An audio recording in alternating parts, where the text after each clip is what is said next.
Los jueves es Mesa de Analistas aquí en Tele 13 Noche. Saludamos al cientista político Patricio Guajardo. ¿Cómo estás, Patricio? Muy bien, Álvaro, ¿tú? Y a la abogada Grace Smith. ¿Cómo estás, Grace? Hola, Álvaro, muy bien, Bienvenidos gracias. ambos. ¿Hay sequía legislativa o no, Grace? Y se la pega. A ver. Y se la pega. Consulté fuentes oficiales, Ya, Senado muy y bien. Cámara. Y no hay tal sequía legislativa. Es una falacia que se ha tratado de instalar en los medios. Porque si comparamos, por ejemplo, con el gobierno de Sebastián Piñera II versus el gobierno de Gabriel Boric, Piñera en el primer mes de gobierno presentó un proyecto legislativo ante la Cámara de Diputados, ¿ya? Y en el tiempo, digamos, de gobierno de Gabriel Boric tenemos 3 proyectos presentados ante la Cámara de Diputados. Por lo tanto, me parece que sequía no hay. Si comparamos un gobierno con otro, de hecho, proyectos que inician, digamos, a través de mensaje presidencial son más en este gobierno que en el anterior.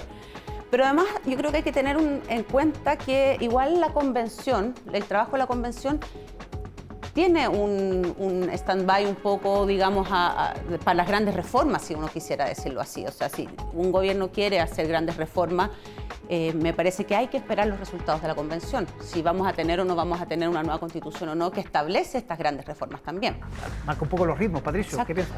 A ver, no, yo creo que sí hay sequía legislativa en política, no solamente hay que parecer, sino que hay que mostrarse, ¿ah? O sea, mi impresión es que este gobierno ha estado esperando la resolución de la convención, en eso yo comparto lo que dice Grace, y no puede ser, porque es un gobierno refundacional. Asumamos que no es un gobierno de administración más, no es el gobierno de Piñera, ni el gobierno de Bachelet 2 o 1, lo que sea.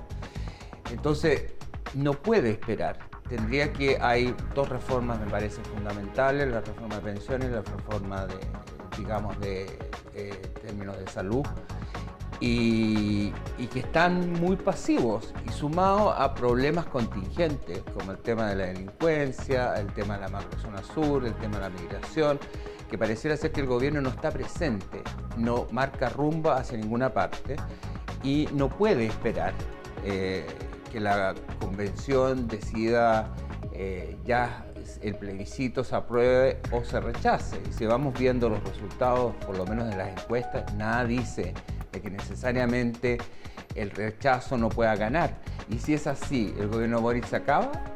Yo no creo.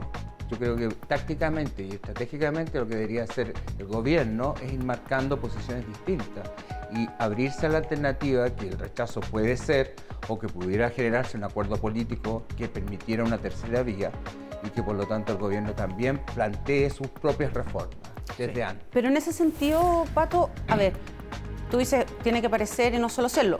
Los números creo que son objetivos, no mienten, digamos, 3 versus 1, comparando gobierno Boric versus Piñera.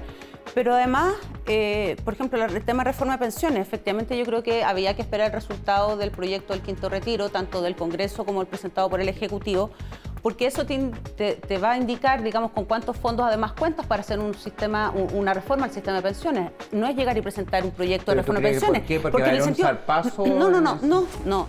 No tergiverses lo que estoy diciendo, Pato. No, a lo que yo voy es que se sabe con cuántos recursos se va a contar para una posible reforma de pensiones, pero además no es llegar y presentar una reforma de pensiones. Se tienen que hacer trabajos focales, se tiene que presentar un proyecto responsablemente y de dónde vas a sacar los recursos, efectivamente, y eso está en la agenda. Y además que yo creo que se ha instalado, pero además yo creo que se ha instalado un discurso de que acá no se ha hecho nada en un mes y medio de gobierno. Creo que un mes y medio de gobierno es poco tiempo para poder evaluar un gobierno. Pero además creo que se está midiendo con una vara bastante alta y bastante exigente este gobierno por ser un gobierno que está fuera de las coaliciones tradicionales. Creo que efectivamente hay una mayor exigencia de parte de la ciudadanía, hay una mayor exigencia del poder político, del espectro tradicional político, tanto de la derecha como de la exconcertación, Sí. por ser un gobierno que no pertenece a las coaliciones tradicionales. Pero insisto, un mes y medio de gobierno me parece que exigirle que inunde de proyectos también es irresponsable, porque también si se inunda de proyectos o se presentan muchísimos proyectos, también se dice, bueno, acá no se ha negociado con el Congreso para presentar los proyectos de ley y se llegan y se presentan. En el quinto retiro se notó que no se negoció con el Congreso como debería. Las críticas, yo tengo otra son transversales en ese sentido a cómo se manejó Giorgio Jackson. Y se notaron hoy día justamente en la reunión que tuvo el presidente con la democracia cristiana. O sea, recuerdas que hubo una reunión con del PIN, el nuevo presidente de la ADC y de la senadora, la única senadora que fue Jasna Proboste, varios diputados estaban invitados, tampoco fueron. Y no fueron por la molestia como habían sido ninguneados, entre comillas, en el manejo del quinto retiro y la propuesta del gobierno. Que quiero, para que no pienses que siempre veo todo lo malo, te escucho. Políticamente te escucho. Creo que fue una jugada magistral de Mario Marcel. Magistral políticamente. Creo que logró lo que quería, se fortaleció Marcel. A mí cuando me dicen que Marcel perdió, yo creo que Marcel ganó, y ganó en todos los frentes, porque le dio al Partido Comunista la posibilidad efectiva de tener una salida elegante. Giorgio Jackson se equivocó porque no hizo el trabajo prelegislativo que debería haber hecho para ampliar la base del gobierno, que tiene que ir haciéndola. Pero Marcel salió muy fortalecido y de manera muy inteligente, no solamente en lo técnico, sino que en lo político. Sí, que es lo que estamos viendo. Grace, hablemos de la Convención Derechos Sociales, otro de los hitos de la semana, con varias propuestas que vuelven a comisión, otras que se aprueban con grandes mayorías, 133 votos en vivienda, por ejemplo, donde hay ahí votos de la derecha. ¿Cuál es la lectura que haces de lo que se aprobó y de lo que viene? A ver, yo creo que el reconocimiento de los distintos derechos sociales en el Pleno de la Convención me parece un gran y maravilloso avance de este proyecto de Constitución que tenemos. Me gustaría destacar el Sistema Nacional de Cuidado, que tiene que ver con reconocer la necesidad de que existe este sistema nacional en que también se reconozca el aporte del trabajo doméstico y de las personas que son cuidadoras. Ese trabajo en general, en la gran mayoría, en su gran porcentaje, es realizado por mujeres. Y siempre, históricamente, ese trabajo doméstico en la casa, el trabajo de cuidado de adultos mayores, de niños, de personas enfermas, recae en las mujeres. Y históricamente ha sido invisibilizado. Entonces, reconocerlo constitucionalmente me parece que es un avance tremendo a los derechos de las mujeres.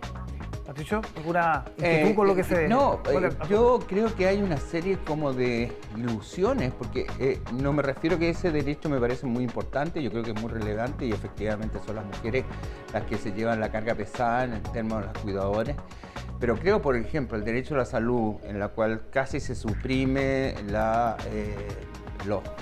entidad privada, las ISAPRES virtualmente desaparecen, todo se estatiza.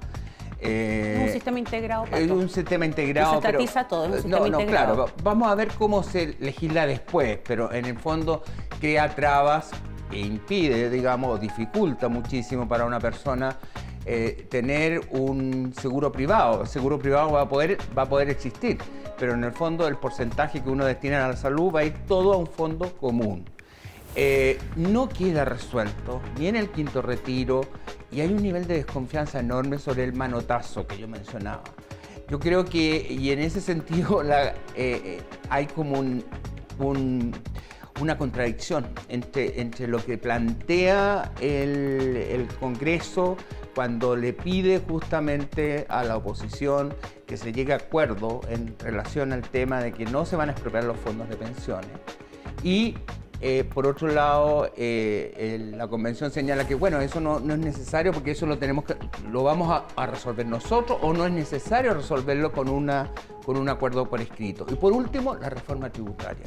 A mí me parece sorprendente que se inicie un diálogo social, entre comillas, con una reforma tributaria. Una reforma tributaria es un tema técnico, absolutamente técnico, y no puede partir con foja cero, tiene que partir con una propuesta. Y el gobierno, yo pensaba, ya que considera que uno de los grandes elementos para financiar sus grandes reformas iba a ser la reforma tributaria, entonces que ya la reforma tributaria ya debería estar cuando estaban candidateándose para llegar a la presidencia, y no está.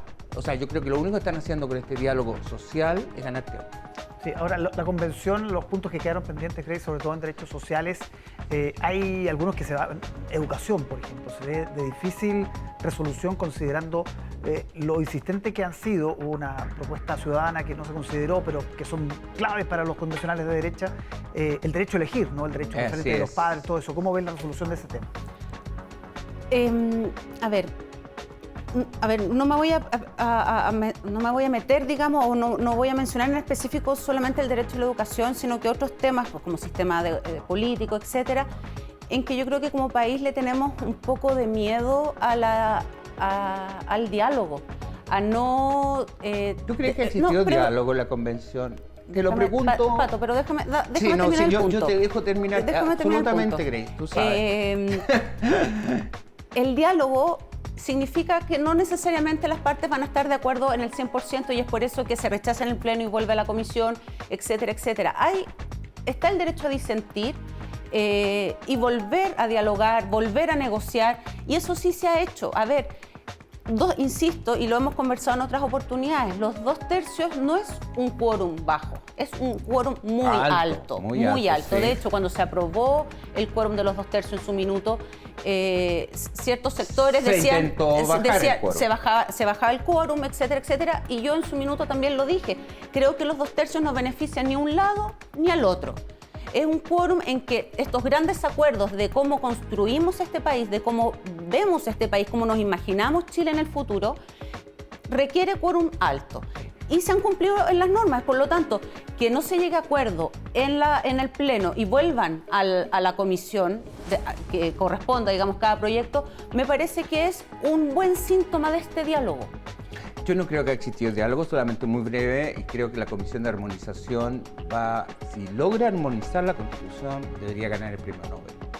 Honestamente. Sí, tiene poco margen en todo caso para... Hay poco margen, porque en el fondo no pueden alterarlo. Por eso mismo digo, yo no sé cómo lo van a hacer, te lo digo en serio.